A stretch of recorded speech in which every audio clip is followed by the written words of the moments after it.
Hi guys, I'm Noor, and today I'm going to be making a basic congee recipe. I got this recipe online from a website called Made with Lao, and I've already written up the recipe and I'm going to post it. This recipe is actually a chicken congee recipe, but I took the chicken out and I'm just making a basic one. So today I'm using red rice. This is my whole grain of choice.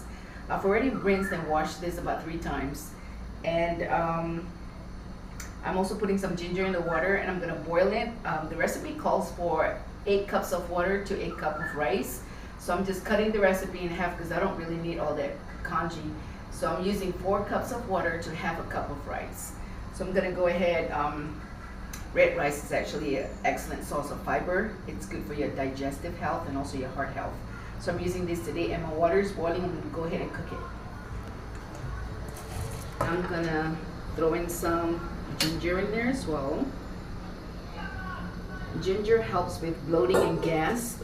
So all this nutrients going to go into my congee. So as per Mr. Lau, you're supposed to use a stainless steel spoon like this, and you'd only stir it very minimally. You're not going to stir it all the time, because if you do, the rice is going to stick to the bottom of the pot and it's not going to be nice. So use this, and another most important kitchen tool that you need to use is a whisk. Okay, so I'm going to be using this to throughout the whole cooking process. So I'm just going to stir it once or twice and let it bring it back. Let it come back up to a boil. Okay. And I am going to partially cover it until it comes up to a boil. Okay. Now as for my toppings, today I'm using mushrooms because it's a great source of selenium, vitamin B6, vitamin B. It's good for cell growth. I'm also using cabbage, which is a cruciferous vegetable, and it has a high water content. It's an excellent source of folate and fiber as well. And I'm also using some cherry tomatoes today. And these are all my garnishes because the congee recipe is not even salted at all. So all the salt, the little bit of salt that I'm gonna get that's gonna go into the congee is gonna go from my toppings. So I'm using cherry tomatoes because it's an excellent source of lycopene, and it's also an antioxidant. I'm also using a little bit of nori seaweed for umami, and a sprinkle of flaxseed, which is, because it's sugar-free, it's low in saturated fat, and it's excellent source of fiber. So these are the toppings that's gonna go in my congee today. So let's look at this. Now that it's coming back up to a boil, I'm just gonna stir it one more time or twice, right? And I'm just gonna leave it. I'm gonna turn the heat to medium low. And let me move this away.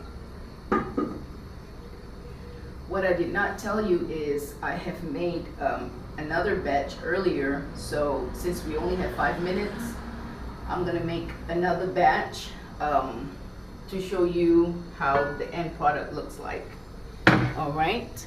So right now it's on very low boil. I'm just gonna whisk it. It's really mushy because that's the texture you want.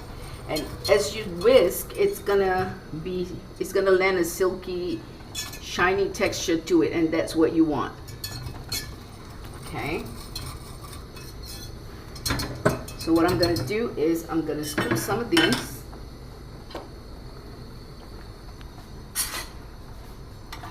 Into my bowl.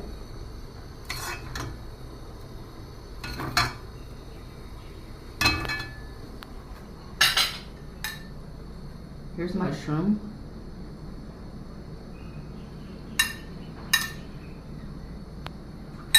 Cherry tomatoes, some scallions, some flaxseed, some nori, more scallions, and a healthy drizzle of soy sauce because we're in Singapore. Thank you guys. I can't wait to hear your review. Thank you. Bye-bye.